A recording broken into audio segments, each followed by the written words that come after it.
Hey, thanks for joining me today on Window Shot. I'm so excited about today's interview, but before we get to it, I have a question for you. What are you curious about? Or is there any roles, jobs, or positions that you want to know more about, learn, or just ask questions? Please leave any of that in the comments below, and I will try and get a video or interview or discussion going for you around those topics. Now, with that being said, let's jump into today's interview. So Ryan Pogue, thank you so much for joining me today. I know this has been in the works for almost a few months now, trying to line up an interview with us. Can you please share with us, just right off the bat, just who you are and where you're coming from today? Yeah, absolutely. Hey, everybody. My name's Ryan Pogue. I'm the president of NABET 700, and we're located in Toronto, Ontario, Canada. And yeah, we're right downtown is where our offices is, but we kind of work all over the GTA and different parts of Ontario. Nice, nice. And so, do you come from the corporate world itself, since you're the president, or did you come from the film world side of things? So I was in the corporate world right when I finished university. Then I moved out to Whistler, BC for a bunch of years. And when I came back and I got involved with NABET as a permit, I kind of worked my way up through my roles. I was in the electric department as well as the construction department. And then, any member is basically allowed to, as long as you're in good standing, you've been with NABET for the last year. You can run for president or any department vice president, which is very, very cool.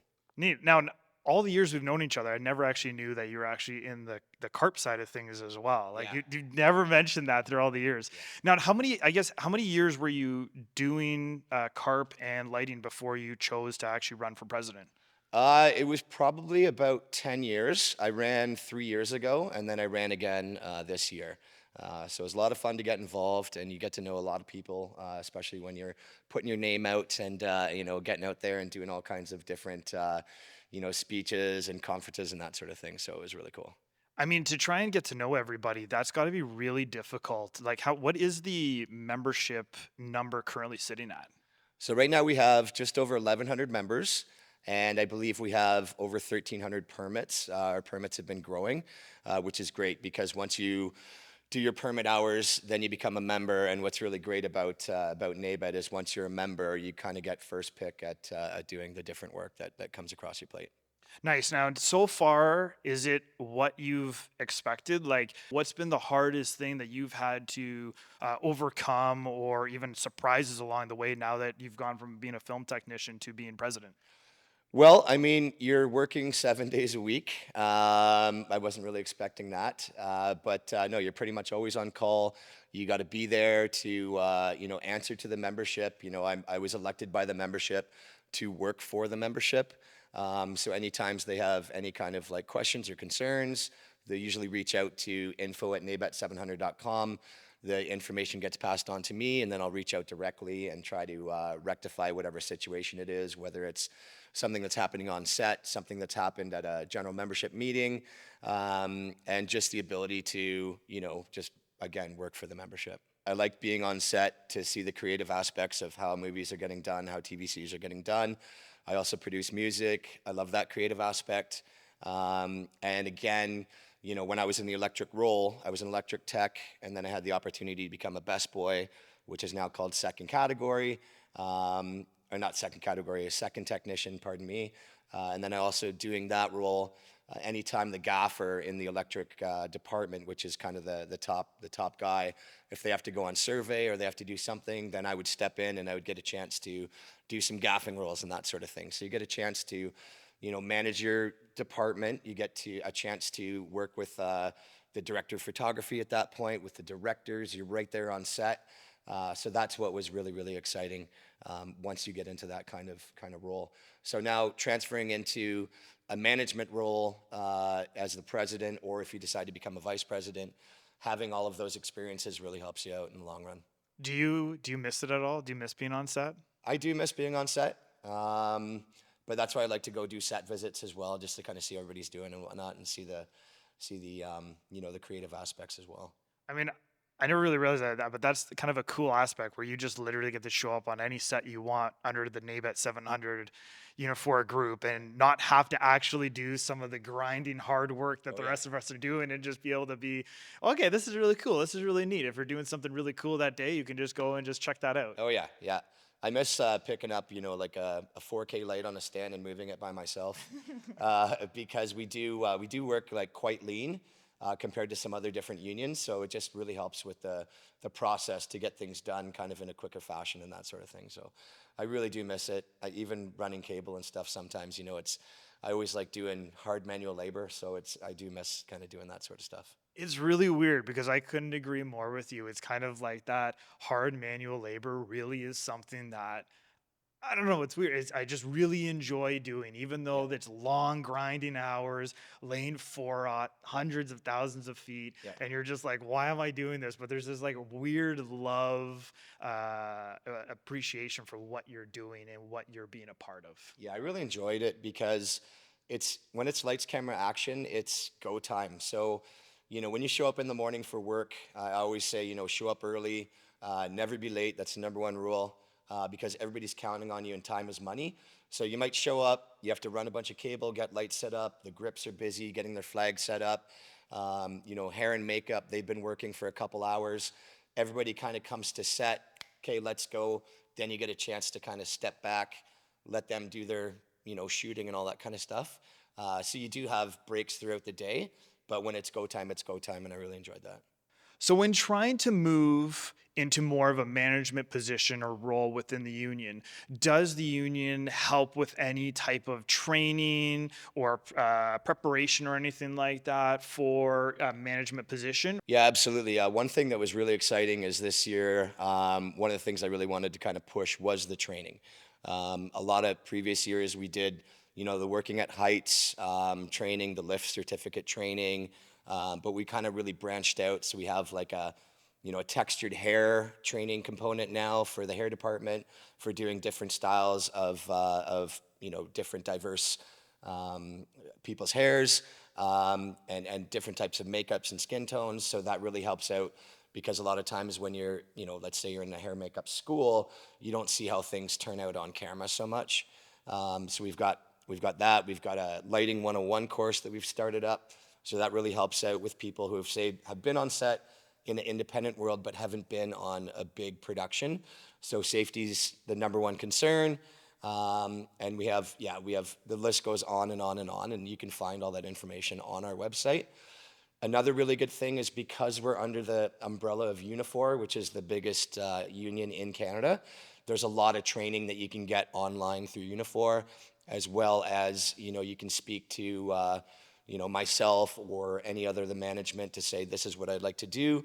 Is there a possibility that I can get involved in certain types of training? So For these courses, are they only open to people in the union, or can people outside of the union, whether it be in the corporate or commercial or independent world, also sign up to learn and be trained on some of these things? yeah, so essentially what you want to do is to become a permit. So once you become a permit within our union, then you can apply and take these different courses and that sort of thing. So for example, the Lighting 101 course, if we're running a Working at Heights or any of those different types of courses that are kind of offered through the Ministry of Labor, sometimes there's the prerequisite that you need to have in order to become the permit. But once you're into our union, then the floodgate opens up and you can basically apply for anything that we do offer. So one of the things that I struggled with when I was first looking at applying to a union, and actually one of the reasons why I waited so long to apply to a union, pretty much my first decade in the film industry, was just the culture within the union itself, right? Whether that would be some of the members having issues with, or just the sheer expectations that would be on you, or just even some of the cultures weren't necessarily the most friendly per se when I first was looking or getting into it. Can you speak to what is that culture like for people that might feel similar to me or in a similar position? Like, yeah, can we speak to that? Yeah, absolutely. Yes, things have definitely changed. It's not the 80s or 90s anymore. We do have all kinds of policies and procedures in place to make everybody feel like they're very safe at work. And we have a collective agreement which protects everybody. And we run all kinds of, again, different types of training. We've got equity, diversion, and inclusivity training. And we do a lot of things just to make sure that everybody feels like they're in a very nice, safe, enjoyable work environment. Nice. Now, one of the other things too that I struggled with so much when I was in the independent world and commercial world was that 30, 60, and 90-day pay time, right? What does that look like within the union for getting paychecks? Like when I do a week, how soon can I look at getting paid from production? And am I getting paid from production or the union or a third party? How does that kind of work? So NABET 700, essentially, we're a hiring hall. So producers will come to us when they have a show, and we'll say, we have these technicians, here's the resumes. It's also very important to build your resume on our website, so when producers are looking to basically hire us, which is you guys and everybody who works for the union, you guys are the employee, the producer is the employer.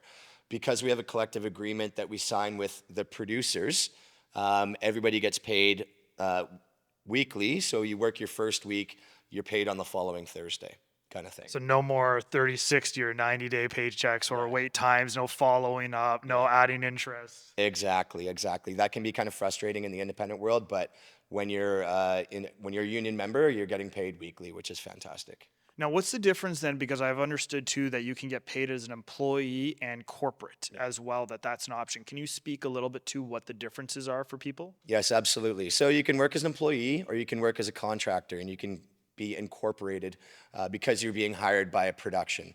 That being said, you got to be careful, because I know some people have gone incorporated and basically you charge HST, but you don't get EI, which is unfortunate, but you have to pay CPP, you have to pay yourself a certain amount of money, which lowers your tax bracket. So oftentimes I say, unless you're like a full-time member and you're working 8 or 9 months a year, it doesn't make any sense to do so. It's better to kind of work as an employee. That being said, if you get to a point where you're renting gear and you're doing, basically you're billing for your gear, you're leasing your condo, which has an office in it that you might need for work. You can use these different things, and it's very important to talk to, perhaps an accountant, a corporate accountant, to kind of see if it makes sense for you to become incorporated versus an employee. What would be some of the positive or big things of either joining a union itself, or more specifically joining NABET 700 for people that might be coming out of film school or just looking at getting in? Like what are some big positive perks to joining a union or being a part of NABET? Well, what's amazing is this collective agreement that I've brought up a few times already. So we have a collective agreement, and basically it's through the Canadian Media Producers Association. And what that does is it basically protects the worker.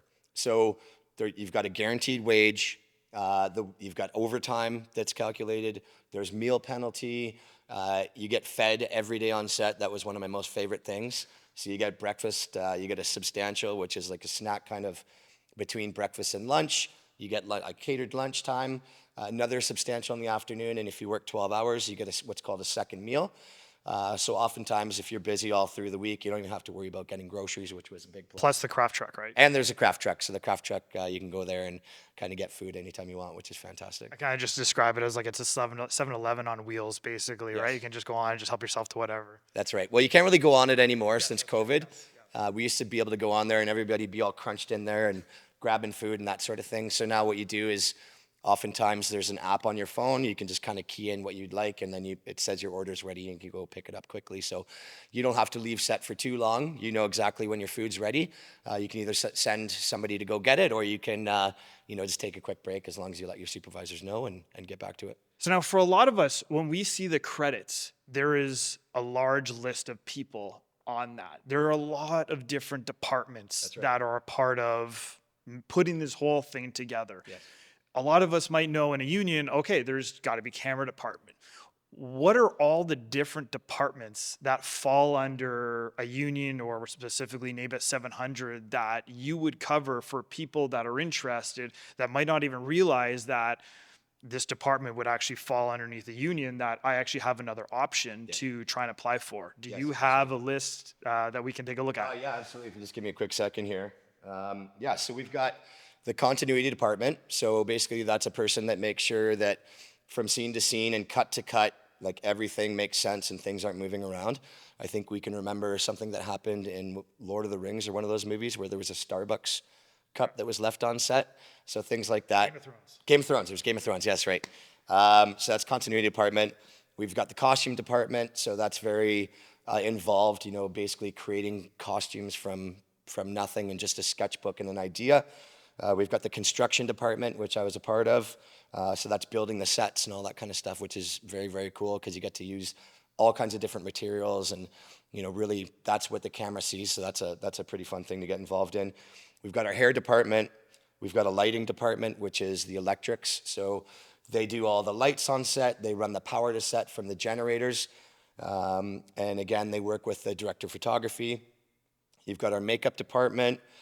We've got a paint department, so they work very closely with the construction department. We've got props. We've got set decoration. Those two departments kind of work hand in hand together. We've got our sound department, and we also have transportation. Then we also have 3 different departments that don't really have any department requirements. Now, again, if you guys check out our website, nabet700.com, and you want more information, you can go through list by list, and it'll tell you what the prerequisites are to put your application through. So we've got the grip department, we've got the labor department.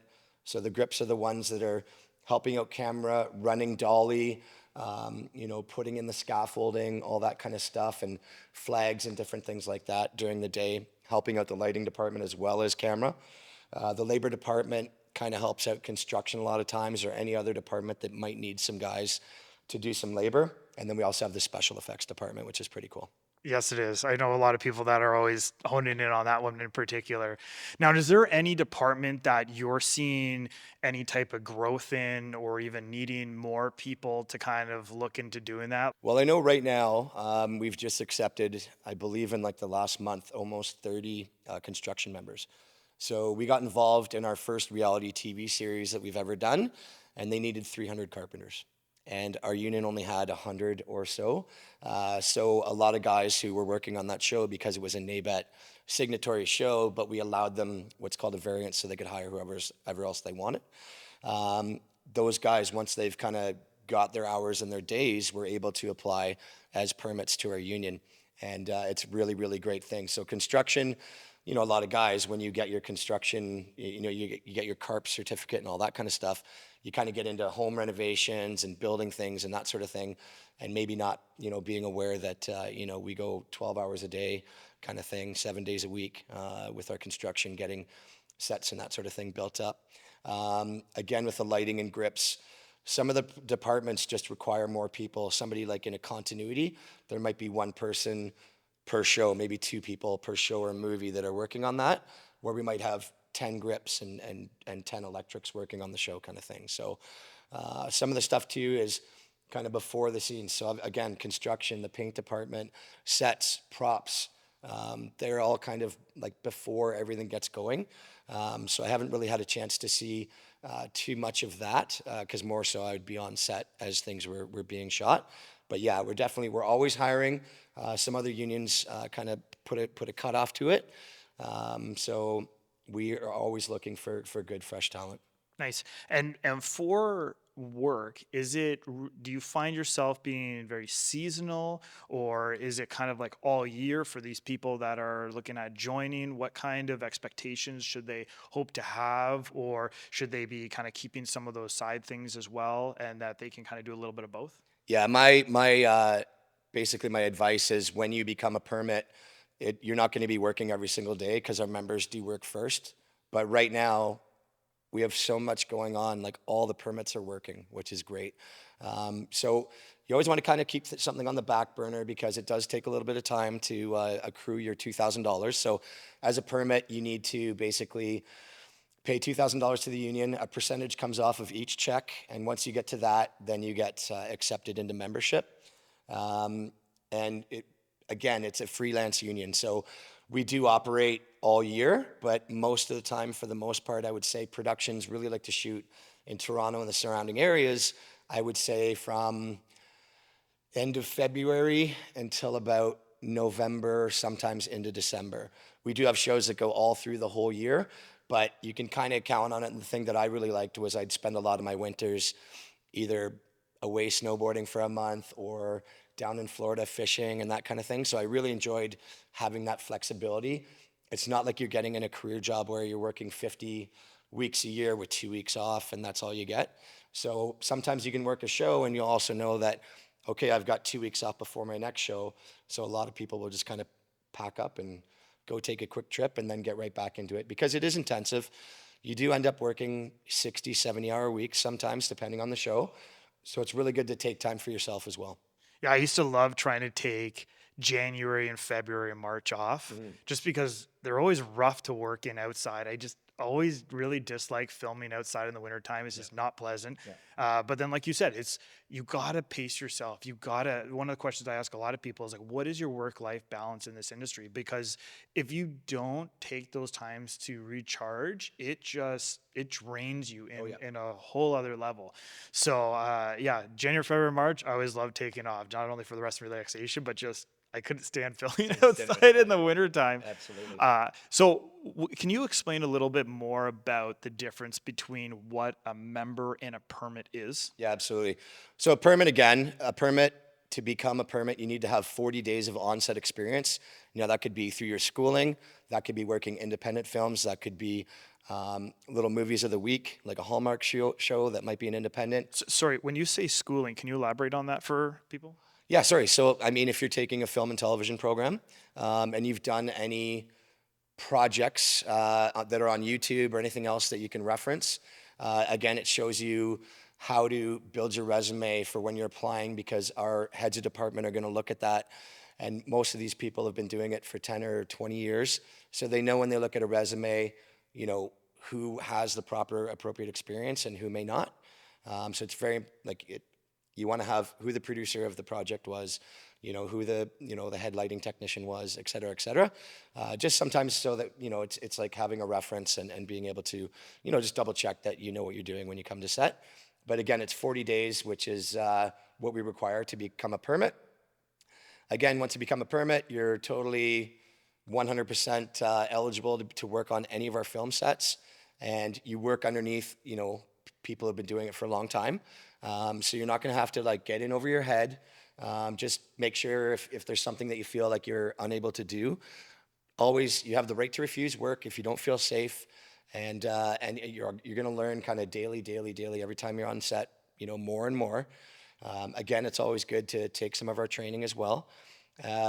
Once you again accrue this $2,000, which is a percentage off of each paycheck, and you become a member. Now, as a member, you can basically crew up on a show. So when I mean crew up on a show, most of the time, if you're a permit, you're coming out as a daily. You might get a couple days a week on different shows. Maybe they might request you if they really like you for 3 or 4 days a week if there are no members available. Once you're a member, you're the first one that gets called. So if you call in your availability, we have what's called a crewing department.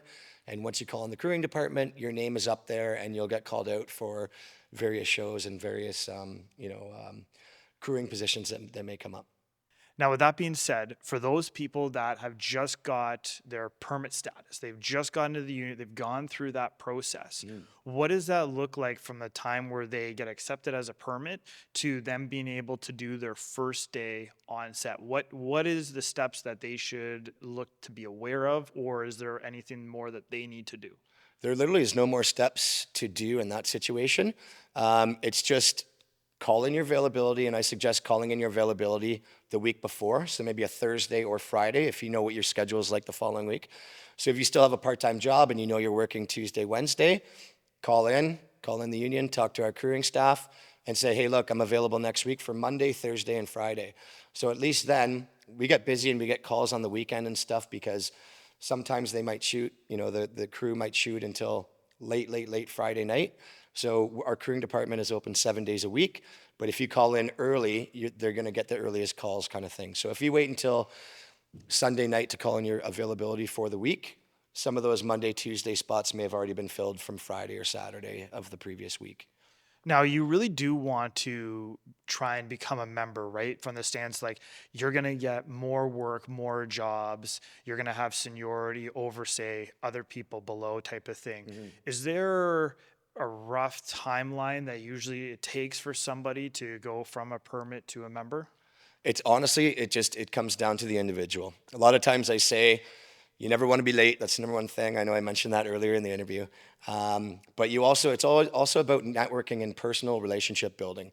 So you might have the opportunity in a summer to work on 4 or 5 different projects. So you're getting to meet 4 or 5 different keys and heads of department.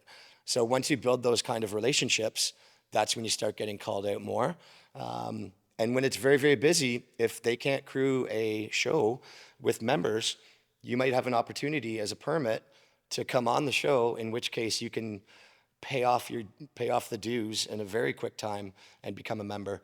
Some people that only do it maybe a couple days a month, it's obviously going to take a longer time to become a member. So, what is the process of actually becoming a permit in NABET 700? Yeah, it's a fantastic question. So ultimately, the best thing to do is just go right to our website, nabet700.com.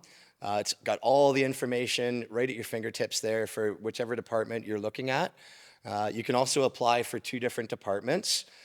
Each department, though, you have to attain the certain amount of dues, which is $2,000 per department, to become a member. Sometimes that's great if you're not quite sure which area you want to get into. And we also have a course that we run, which is called a NABE etiquette course. And it gives you a breakdown on what to expect on set, how to behave on set, and so on and so forth, which is really good. Great. And so for the permits themselves, how important is it that when you make yourself available and you get that phone call, that you take that call? Or if for any reason you can't take that call, you miss that call, what are the ramifications that might happen for you as a permit when you call in to make yourself available, if you can or cannot make it? Yeah, so that's another very, very good question. So there has been some situations where, a permit, let's say, has taken a call kind of late at night for the next morning, and they say, yes, yes, yes, I can make it, and something comes up, and now they can't make it. You don't really ever want to do that. It's not that you get blacklisted, but that kind of rings a bell in somebody's head. If it happens a couple times, you take a call and then say, no, I can't do it. It's not gonna help you become a member quickly, if you will. There's obviously extenuating situations. So I say if something does come up and you can't make it, just get a hold of your key of your department. The crewing will give you all that information when you do book a call. But you just want to make sure that when you take a call that you can honor it. And again, never be late. I always tell everybody, there's all this traffic in the city now. Whatever it might say on Google Maps the night before, give yourself like an extra 45 minutes. Because when you get to work, you don't want to come into work and then just go on the craft truck as all the other guys are starting to unload trucks and get working. So I like to have a good meal. I like to relax and get into my day. So it really helps out to kind of have that approach. So never be late.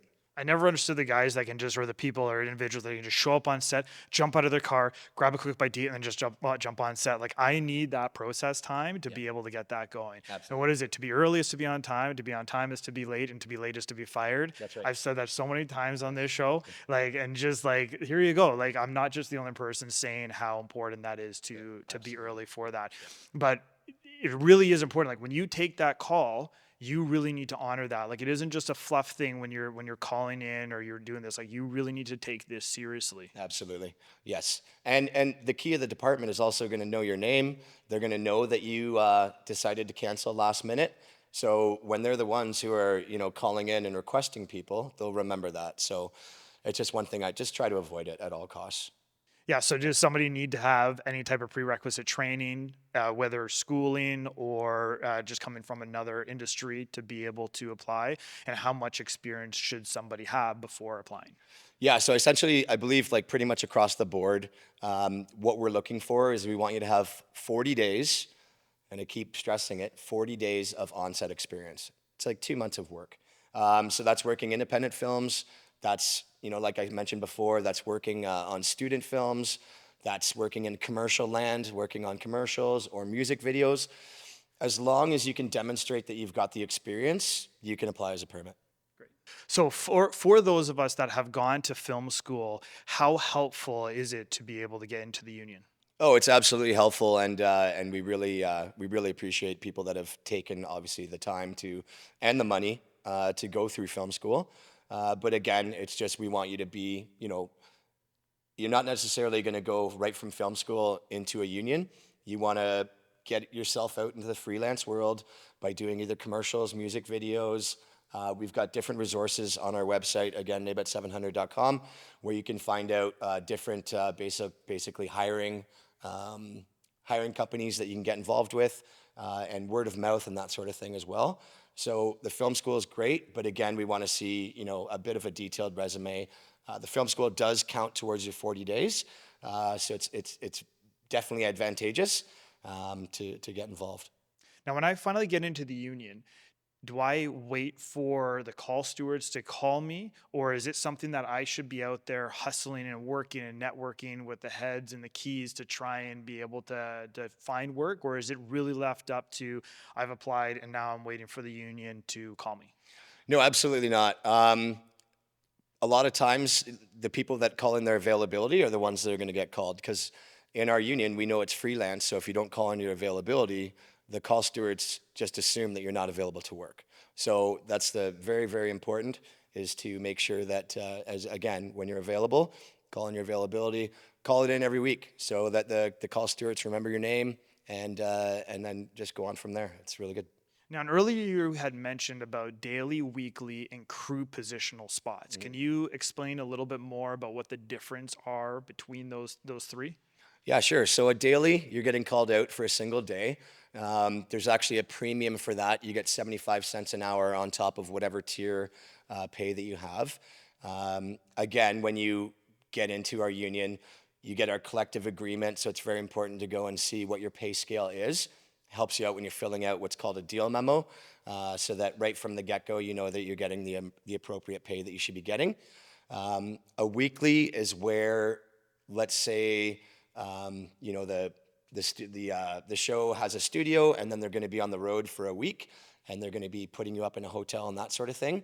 They're not going to call you out for a day. They're going to need you for the entire week because they know that there's all kinds of moving parts.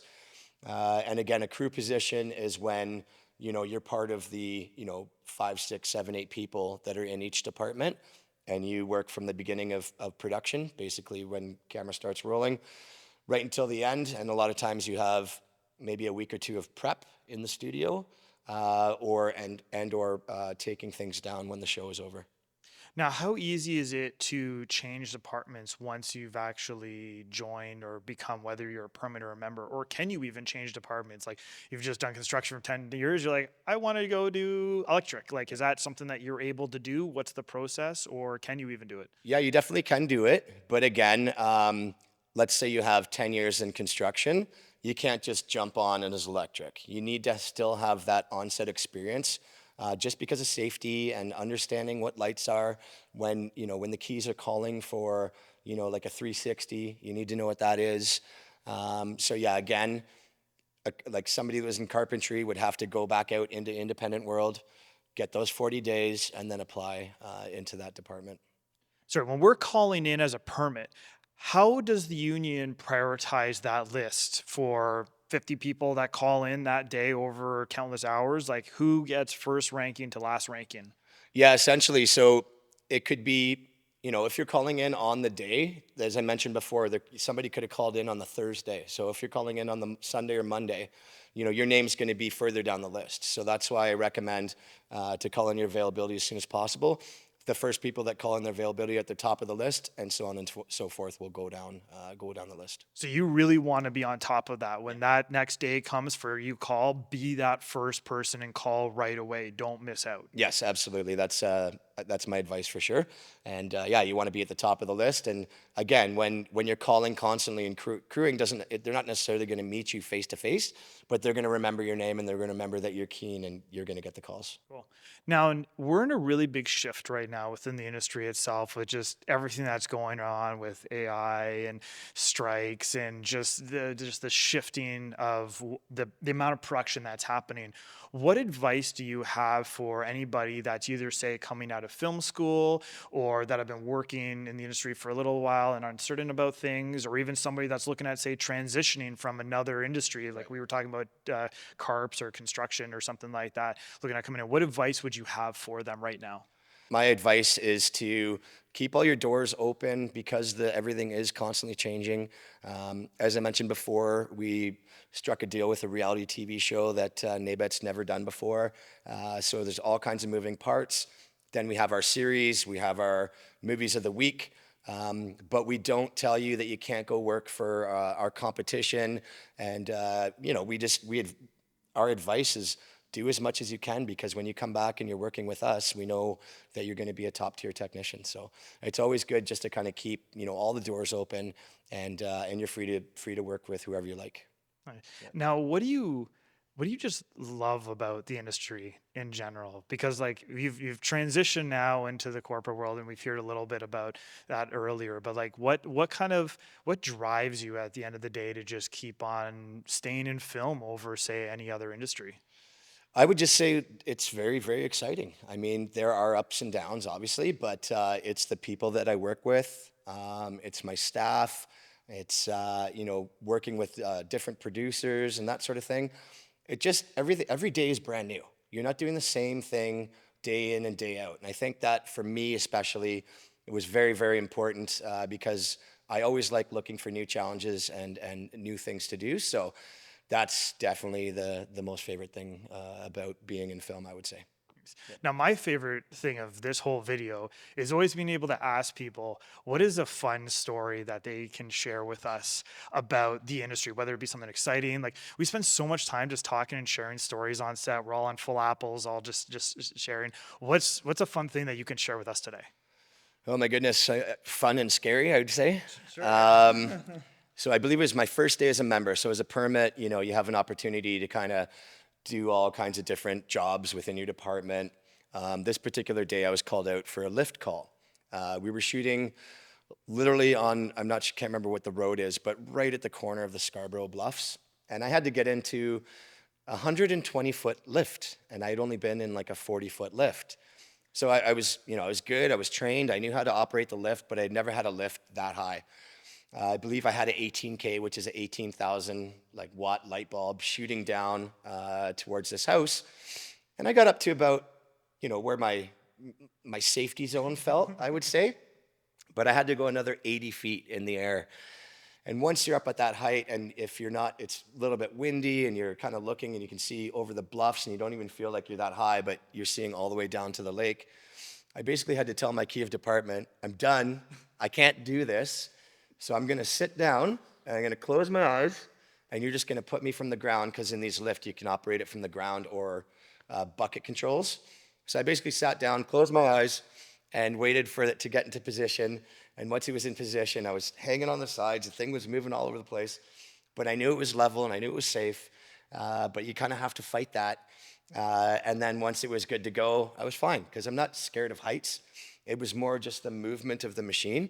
So yeah, that was pretty fun. That was pretty scary, and that was my first day. But I did come back after that, so that was good. That's good. That's good. I always love the fact that everybody neglects to mention the settling processes in the boom. Did you feel that as well? Like, yeah. 10 minutes later, and it's like chunk. Oh yeah, yeah. And yeah, if you're not told that the boom, because it's all hydraulic, they do have a settling process, so it will just kind of drop every once in a while.